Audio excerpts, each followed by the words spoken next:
ఓం నమో భగవతే శ్రీ రమణాయ. చాలా సంతోషం నాయన. సామాన్యంగా ప్రతి ఒక్కరూ కూడా దేహమన్యమని, జగత్తన్యమని, సంసారమన్యమని అనుకుంటూ ఉంటారు. చివరికి వాళ్ళ స్వరూపం కూడా, ఆత్మ కూడా అన్యమే నాకు తెలియటం లేదు. నేను చూస్తేనే అవి కనపడుతున్నాయి. అంతేకాదు, అవి ఉన్నాయి కాబట్టి నేను చూడగలుగుతున్నాను అనేటటువంటి దృష్టి కోణంలో ప్రతి ఒక్కరూ ఉంటారు.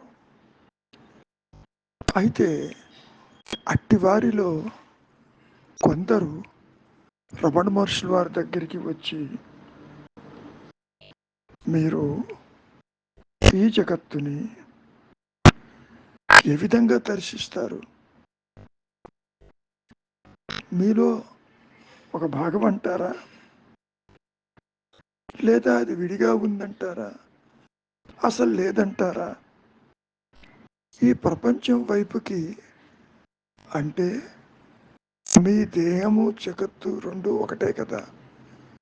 స్థూల దేహము లేక జగత్తును చూచిన వారు ఉన్నారా అని గతంలో కూడా మీరు చెప్పారు కదా.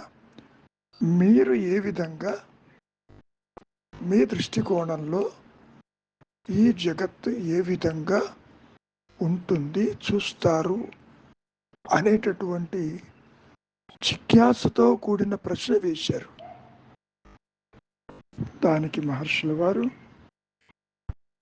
అసలు విషయం ఉన్నది అహంస్మరణే, ఆత్మే, లేనిది సృష్టి. అంటే జీవుడు, జగత్తు, ఈశ్వర భావనలు ఇవన్నీ మానసికాలు. కాకపోతే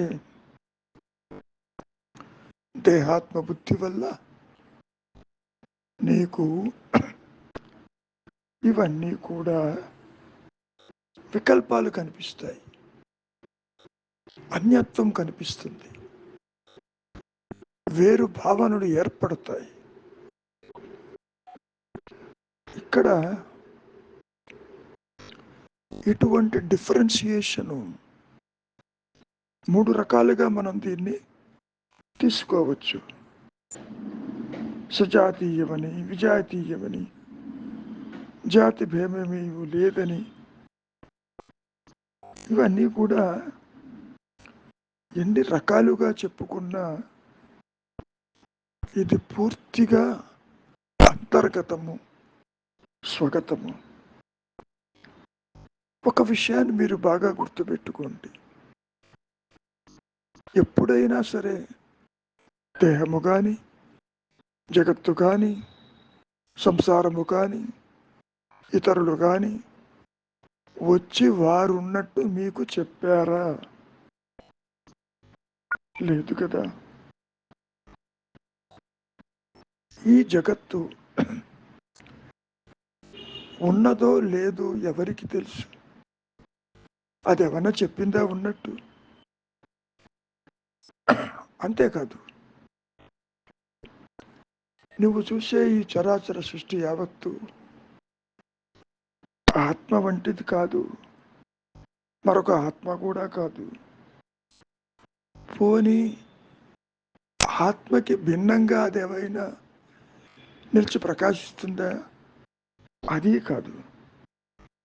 పోనీ ఆత్మలో ఒక అంశమే ఉండి జీవుడు, జగత్తు, ఈశ్వర భావనగా అది ఉన్నదా?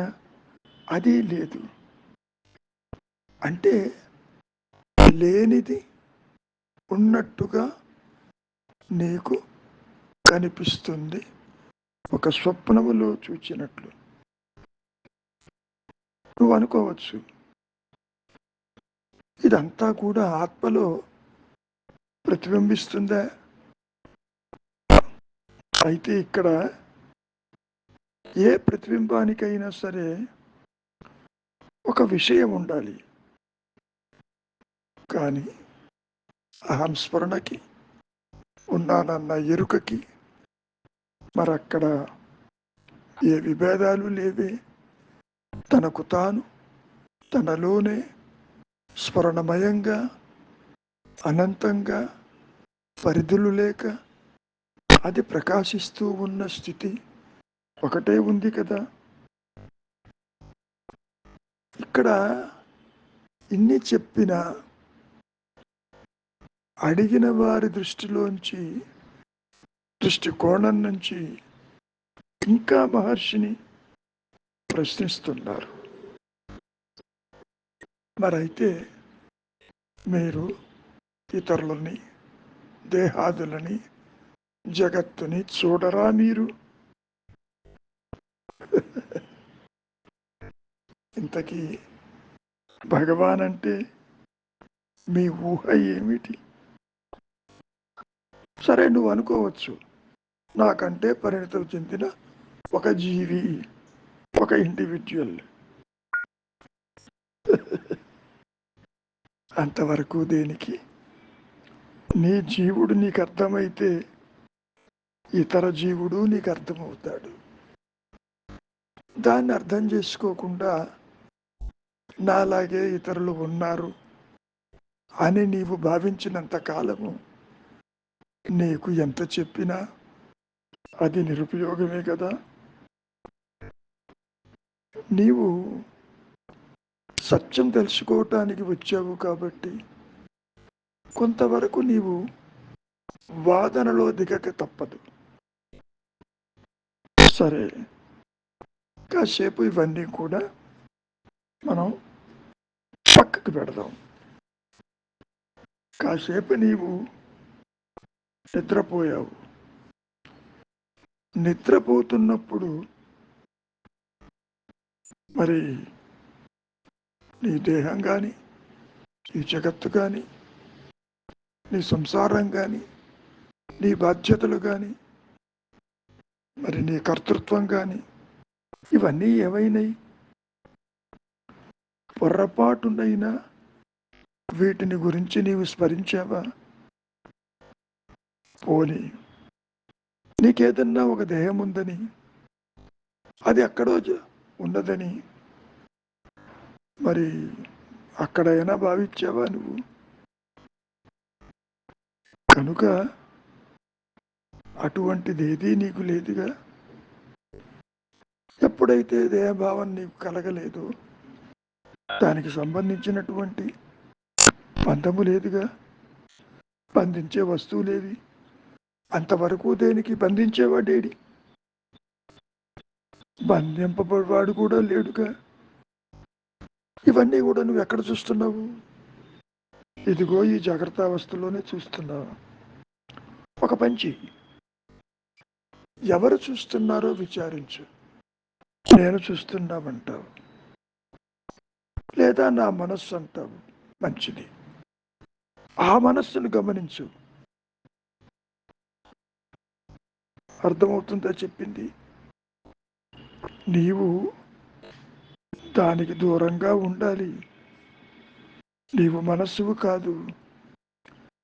మనస్సన్నా వ్యక్తిత్వమన్నా మరి మిగిలి ప్రకాశించేది నీ సహజత్వమే కదా. ఈ విషయాన్ని నీవు బాగా గుర్తుపెట్టుకో. విచారం చేయవలసింది నీవు. నేను నీకు ఎంత చెప్పినా అది ఉపయోగం లేదు.